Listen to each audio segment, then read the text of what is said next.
ৰাজ্য চৰকাৰে কোটি কোটি টকা ব্যয় সাপেক্ষে নিৰ্মাণ কৰা জল জীৱন আঁচনি আজি ধোঁৱাচাঙত পৰিণত হোৱাৰ অভিযোগ তুলিছে বেলশ্ৰী ৰাইজে।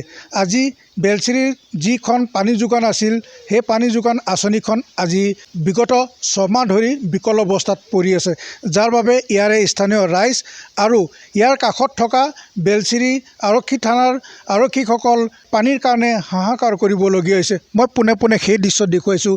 এইখন হৈছে অসম চৰকাৰৰ জনস্বাস্থ্য কাৰিকৰী বিভাগৰ গড়মৰা চেঁচাবিল পানী যোগান আঁচনি। এই পানী যোগান আঁচনিখন বিগত 6 মাহ ধৰি এনেদৰে বিকল অৱস্থাত পৰি আছে। ইয়াৰ স্থানীয় ৰাইজে এই আঁচনিখন মেৰামতি কৰি বিশুদ্ধ খোৱাৰ পানী যোগান ধৰিবলৈ জনস্বাস্থ্যকাৰী বিভাগক বাৰম্বাৰ দাবী জনাই আহিছিল যদিও তেওঁলোকৰ কাণ খাৰ নিদিয়াৰ অভিযোগ তুলিছে স্থানীয় ৰাইজে। মই প্ৰথমে সেই পানী যোগান আঁচনিখনৰ যি জলমিত্ৰগৰাকী আছে মোৰ সৈতে, প্ৰথমে তেখেতৰ পৰা জানিম যে এই আঁচনিখন কিয় কাৰণে বেয়া হৈ আছে আৰু বিগত কিমান মাহ ধৰি বেয়া হৈ আছে।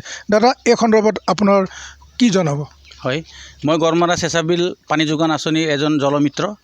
মই আজি 6 মাহ ধৰি এই পানী যোগান আঁচনিখন বন্ধ হৈ থকাত মই বহুত অসুবিধাৰ সন্মুখীন হৈছোঁ। ৰাইজ আহি মোক সোধে, মোক গালিও পাৰিছে 2-4জনে।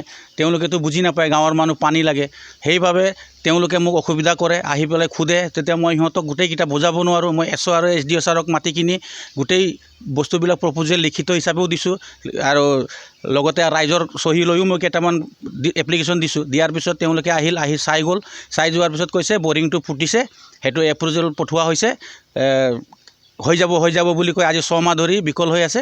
তেওঁলোকে হ'ব ফোনত কয়, বাকী আহি পেলাই আৰু বেলেগ সময়ত নাহে আৰু কোনো পদক্ষেপ মোৰ মতে সিহঁতে লোৱা নাই যেন লাগে। এই আঁচনিখন বন্ধ হৈ থকাৰ কাৰণে কাৰ অসুবিধা হৈছে?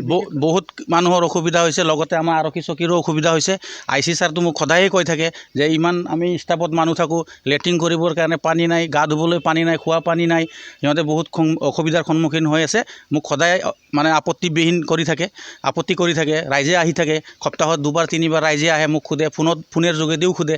তথাপি মই লগে লগে আকৌ SO ইঞ্জিনিয়াৰক ফোন কৰোঁ, কথাবিলাক জনাওঁ। তাৰপিছতো মানে আজিলৈকে একো মোৰ জানাত এতিয়ালৈকে মানে কোনো ছিষ্টেমত কাম হৈ আছে যেন নালাগে মোক। কি ক'ব দাদা?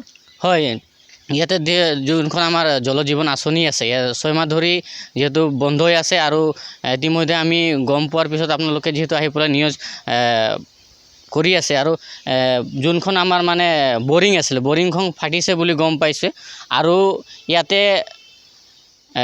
জল জীৱন আঁচনিৰ বিভাগীয় কৰ্তৃপক্ষক যিহেতু ইয়াৰ পৰা এখন আবেদন আৰু লগতে প্ৰপ'জেল পঠোৱা আছে আৰু এতিয়ালৈকে কোনো ধৰণৰ ব্যৱস্থা গ্ৰহণ কৰা নাই। আৰু বিশেষকৈ আমি যিহেতু গড়মৰা চেঁচাবিল 200 গাঁৱৰ অধিক মানুহ পানী ইয়াতে খাই আছিলোঁ আৰু লগতে আমাৰ যোনখন মানে জল জীৱন আঁচনি আছে তাৰ ওচৰতে বেলশ্ৰী আৰক্ষী চকী আছে, তাতো মানে এইখনেই জল জীৱন আঁচনিৰ পৰা পানী তেওঁলোকে পাই আছিলে। এতিয়াতো 6 মাহ ধৰি তেওঁলোকে বঞ্চিত হৈ আছে আৰু ৰাইজেও বঞ্চিত হৈ আছে। তো আমি দাবী জনাব বিচাৰিছোঁ যে অতি সোনকালে ইয়াৰ ব্যৱস্থা গ্ৰহণ কৰিব লাগে। চৰকাৰৰ প্ৰতি কি আহ্বান থাকিব?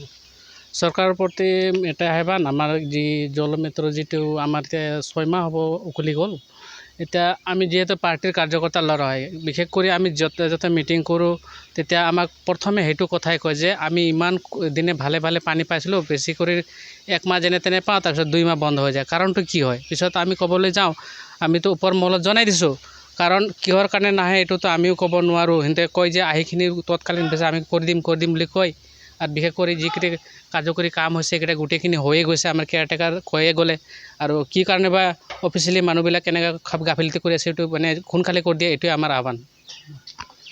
হয়, তেওঁলোকে জনাইছে যে বিগত 6 মাহ ধৰি এই পানী যোগান আঁচনিখন বিকল অৱস্থাত পৰি আছে, যাৰ বাবে প্ৰায় 200টা পৰিয়াল এই আঁচনিখনৰ কাষত থকা বেলশ্ৰী আউটপোষ্টৰ যিসকল আৰক্ষী বিষয়া আছে বা জোৱান আছে, তেওঁলোকে আজি পানীৰ সমস্যাত ভুগিবলগীয়া হৈছে।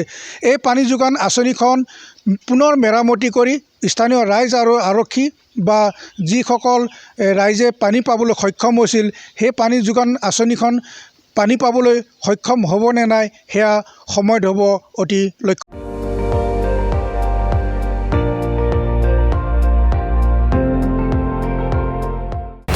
আপুনি চাই আছে ND24, সৰ্বশ্ৰেষ্ঠ নহয় সৰ্বোত্তমৰ দৌৰ।